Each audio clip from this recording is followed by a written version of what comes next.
जागते रहो।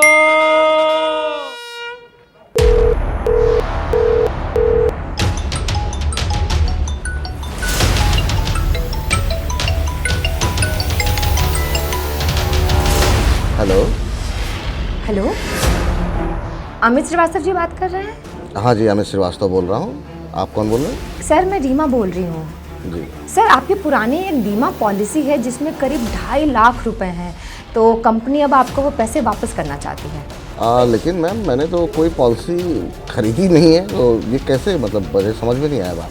अरे सर आप भूल गए होंगे, एक्चुअली हो सकता है आपकी कंपनी ने आपके नाम पे ख़रीदा हो और आपके दिमाग से निकल गया हो, लेकिन वो 2.5 लाख रुपए हैं सर, वो अब कंपनी चाहती है कि आपके पास पहुंच जाए।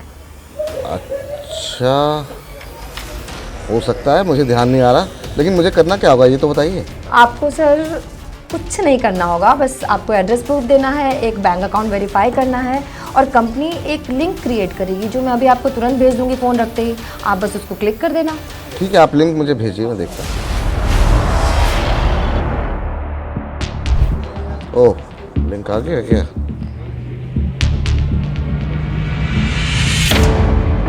ओह, ये क्या?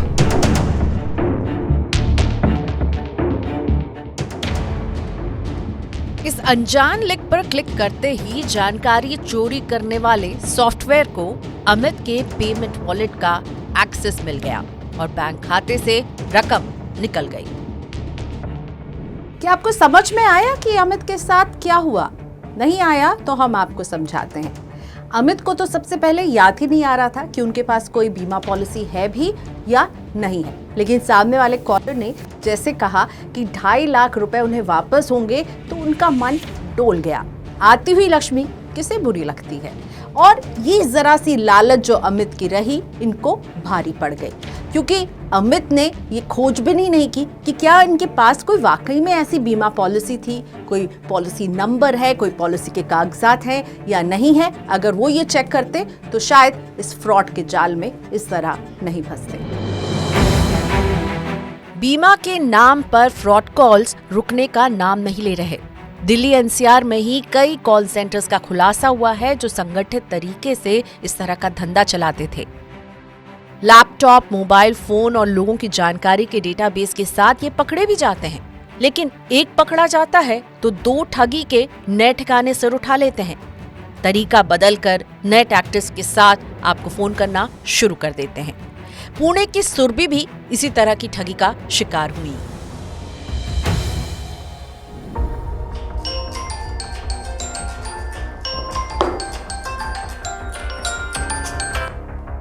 हेलो।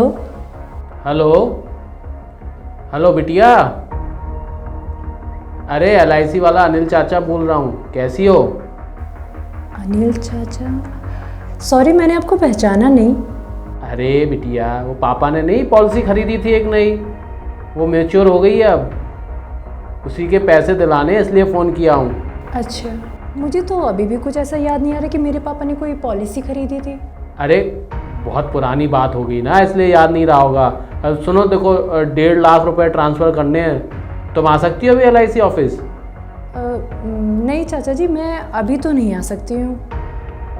अच्छा कोई बात नहीं, तुम एक काम करो, अपना बैंक अकाउंट नंबर बताओ मुझे। Account number? मैं यहाँ से ट्रांसफ़र कर दूंगा पैसे, तुम अपना नंबर बता दो बस। अरे अब वो इसको ना, एक तुम्हारे पास OTP आया होगा। हाँ हाँ हाँ हाँ हाँ, ये 4 नंबर का OTP। बस बस बस बस बस हो गया काम, बस बस ठीक है, रखो फ़ोन।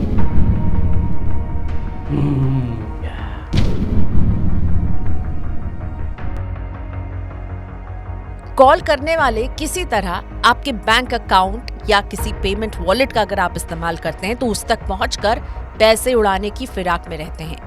याद रहे, कोई भी बीमा कंपनी मैच्योरिटी, बोनस या पॉलिसी रिन्यू कराने के लिए कभी बैंक खाते या UPI की डिटेल्स नहीं मांगती।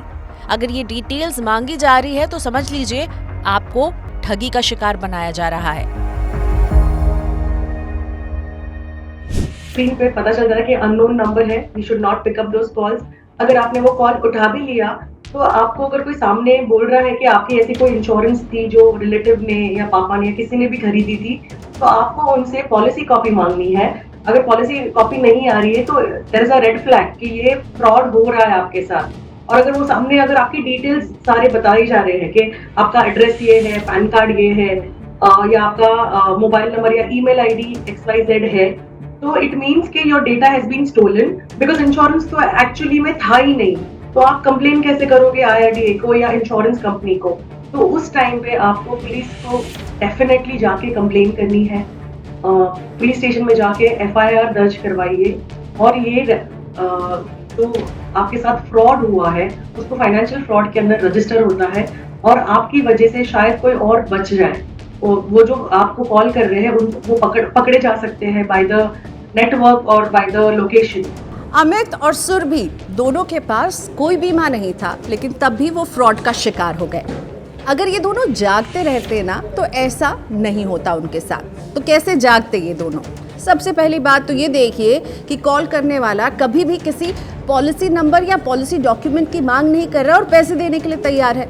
दूसरी बात, अगर इन दोनों के पास एक बीमा की डायरी होती, यानी इनके पास कौन सा बीमा है, कब लिया गया है, वो कब मैच्योर हो रहा है, उसके बॉन्ड पेपर की सबकी एक रिकॉर्ड वो मेंटेन करते, और इस तरह का कॉल आता तो वो तुरंत चेक कर सकते थे कि क्या मेरे पास या मेरे किसी फैमिली मेम्बर के पास इस तरह का कोई बीमा है या नहीं है, और बच सकते थे इन फ्रॉड कॉल से, इन चाचा जी से जिन्होंने सुरभि को चकमा ही दे दिया।